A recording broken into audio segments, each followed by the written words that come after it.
अगर किसी रात आपको अपने घर के बाहर नींबू, काले धागे और सुइयां दिखे तो समझ जाना कोई आपको नहीं, आपकी आत्मा को बुला रहा है। Hey guys, welcome to my channel.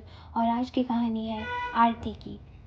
आरती दिल्ली से अपनी पढ़ाई पूरी करके अपने घर, जो कि राजस्थान के एक छोटे से कस्बे में था, वहाँ वापस आ रही थी। घर बहुत पुराना था क्योंकि वो उसका पैतृक मकान था और घर के बाहर आंगन में था एक पीपल का पेड़। और उसी मोहल्ले में रहती थी एक औरत जिसे सब लोग कौशल्या बुआ बोलते थे।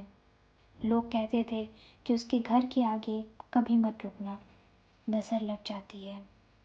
पहली ही रात आरती को लगा कि कोई उसका नाम फुसफुसा रहा है, तो खिड़की के बाहर आरती जाकर देखती है।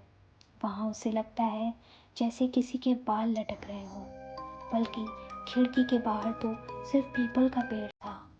आरती को लगता है कि पीपल के पेड़ से पत्ते नहीं, जबकि बाल लटक रहे हैं। सुबह उठकर आरती और उसकी माँ दरवाजे के बाहर देखती है कि नींबू, काले धागे और लाल सिंदूर से कुछ अजीब सा बना हुआ था। ये सब देखकर आरती, उसकी माँ बहुत डर जाती है। आरती की माँ बोलती है कि किसी ने यहाँ पे टोटका किया है और इन सब चीज़ों से दूर रहना, इसे घर के अंदर मत लाना और ना ही इसके ऊपर पैर रखना। उसके अगले ही दिन से आरती की तबीयत बिगड़ने लगती है। आरती आईने में देखकर खुद को डर जाया करती है, अपने बाल नोचने लगती है और रात को 3 बजते ही आरती की नींद अचानक से खुल जाती है और अजीब अजीब सपने आते हैं जिसमें आरती खुद को पीपल के पेड़ के नीचे गड़ा हुआ देखती है। फिर आरती की माँ इन सब चीज़ों से डर के एक तांत्रिक को बुलाती है और जब तांत्रिक को बुलाया जाता है और तांत्रिक की बातें सुनकर एक बहुत बड़े सच का खुलासा होता है। तांत्रिक ने तुरंत बोला कि पीपल के पेड़ के नीचे खुदाई करवानी पड़ेगी। और जब पीपल के पेड़ के नीचे खुदाई करवाई गई तो उसमें से जो निकला उसे देखकर सबकी चीखें निकल गईं। एक कपड़ा जो कि आरती का था, एक कपड़े की पुड़िया जिसमें सुइयां धसी हुई थी, आरती के बाल और उसकी एक फोटो।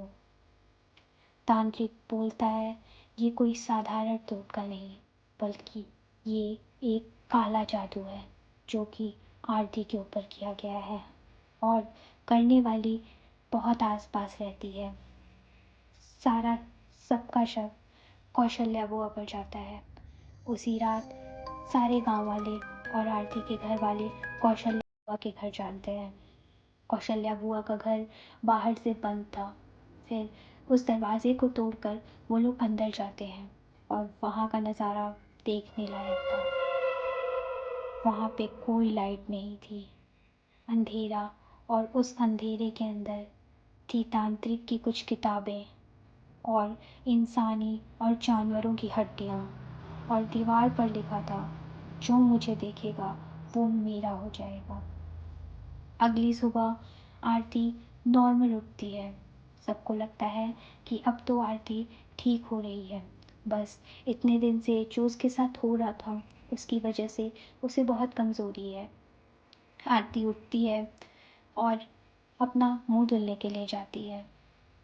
वो जैसे ही आईने में खुद को देखती है, उसकी परछाई मुस्कुरा रही थी, पर आरती तो बिल्कुल सीधे खड़ी थी। वो ना तो मुस्कुरा रही थी, ना तो कुछ बोल रही थी। वो एकदम नम खड़ी थी। आरती वहीं बेहोश हो जाती है। काला जादू हमेशा हमें मारता नहीं है। कभी कभी वो आपको जिंदा छोड़कर आपके अंदर ही रहने लगता है। इसी के साथ आज की कहानी ख़त्म होती है, जो कि थी आरती की। अगर आपको कहानी पसंद आए तो प्लीज़ मेरे चैनल को लाइक सब्सक्राइब करिए। Thank you for watching.